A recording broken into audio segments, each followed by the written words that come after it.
For starters, only 11% of girls think they can use the word beautiful to describe themselves. Now, if you saw yourself 20 years from now, all youthful and individual, you would never dream of hoping you were once removable and invisible.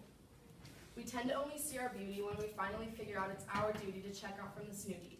People that believe being heartless to one will then gain them a heart, thinking so regardless of taking apart someone's now broken heart. Whoa.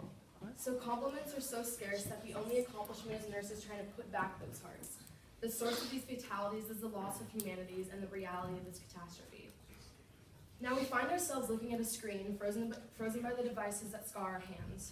We are too ill-minded to see the face behind the device and decide to disguise the crisis behind the websites. So I would assume many think that comment is embalming to that girl with that random 410 followers. But do we even know how hollow and how much sorrow is dug behind her fake audience? But bravo!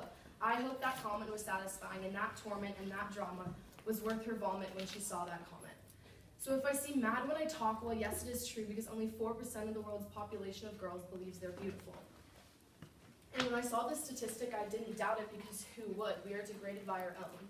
Every day when girls go on our private Instagrams being passive-aggressive about our problems, we bring down others publicly with their privacy being ripped of security, provided with a small riot of comments to then silence that girl into the tyrants. So I hope you know this won't be your life, because please know your life is bigger than the knife. That one that got to you, that gun that almost won you, and that number one who shunned one by one will be irrelevant when you look back on your life. So who cares if you're celibate, Methodist, too affectionate, or even a skeleton? Staying strong isn't wrong, all along you have belonged. So please ask yourself who you want to remember when you think of your young self, when you're old and reminiscing, because you were a member of this world in November, December, and September. Too many of people's hobbies are to dismember the warriors who too often surrender. It starts out as one trying to copy one girl's qualities, wearing the same pearls but ends up sobbing. This sounds a lot like elementary school, but once you're in high school, it's a whole other ballgame. Now it turns into shame and the fame you gain when you made someone feel lame. Maybe to aim the name game at a few, which will inflame some bottomless confidence you feel you need, but all you end up is with too much pompousness. But please recognize how much dominance you could use for good. That power you hold over people could cripple or triple people's reasons to feel equal and non-evil. I know each and every one of you isn't incompetent and will hypothesize the consequences before choosing to have a vote in their confidence, and ultimately send them to Alcoholics Anonymous, where your words can make young girls feel ungorgeous and enormous. But maybe there is joy in believing you have the upper hand, but all you do is destroy. 10 seconds? Okay, fine, one day. For one day, you will feel gay for preying on a person like child's play. Then it all gives away and it's all okay, for you.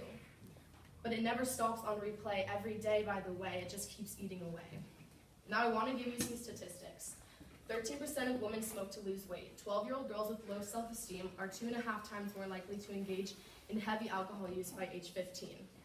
Obese children were 63% more likely to be bullied regardless of gender, race, family income, social skills, and academic achievement. The risk of teenage motherhood is raised up by 50% with low self-esteem. Now, why does this occur? Because we degrade to a point where girls begin to degrade, decay, downgrade, and weigh themselves to a point past no return because they have to rethink all that one thought was a probable cause to burn. So let's hear the applause. But wait, being mean is only cool until you realize that the only people who want to be with you are as mean as you. So there's a little game some people play called Who Do You Hate Most right now. Some people just call it everyday talk. To gawk and mock helps one maybe restock their dry heart. But oh, come on, don't claim that you love to shame. Please go over to someone and give them some fame, give them some love, and give them some laughter, because I'm telling you, we have all wanted that moment to feel a little less broken, a little less second, and chosen. See, now you just gave someone a token to give back like a domino effect, to inject that respect, which will now infect those who reflect. We are all going through the worst and best days of our lives, so let us be the ones to help de-stress and reverse the curse. Oppress the depressed, soon impress the rest with our progress, and feel blessed to see so much expressed that was once held in one's chest.